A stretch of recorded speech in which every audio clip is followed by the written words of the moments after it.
ला चला पर्चा दे कर देना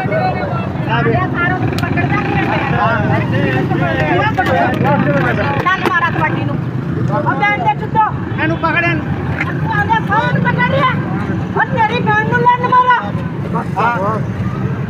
चल आजा चलिए बस नहीं बैठी आजा आजा बस तेरी मैं तुम्हारी ना कुत्ता चीर देगी सुबह तुम्हारी आएगी पीछे बच जाएगा तेरी मैं बत्ती लुभाऊंगी बहन के अंदर आराम लग आया कर दियो आजा तेरी बच्चा ਇਹਨਾਂ ਦਾ ਕੰਮ ਬਣਦਾ ਕਿ ਕਾਨੂੰਨ ਸਭ ਵਾਸਤੇ ਇੱਕ ਜੈਸਾ ਰੱਖੇ आपने मोबाइल नहीं खेलना बच्ची से उनको आप समझा लें आपसे बात कर ठीक है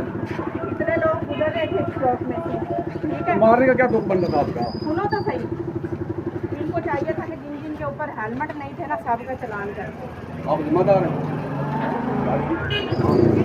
एक टाइम पे एक का ही होता है सब का नहीं होता जब हमारे खड़े हुए वहाँ से इतने लोग गुजर रहे 10 साल तक आपने थप्पड़ क्यों मारे मुझे आपके पास क्या क्या है तो आप उसका मेरी वीडियो बनाई आपने थप्पड़ मारे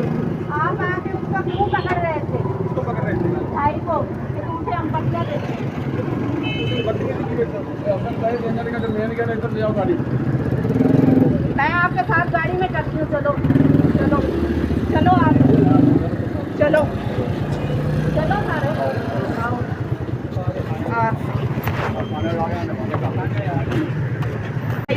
ठीक है 1 मिनट सिर्फ मेरी अम्मी ने मैंने कॉल करा दियो फिर मैंने जिथे मर्जी बंद कर देना पूरे दे मोबाइल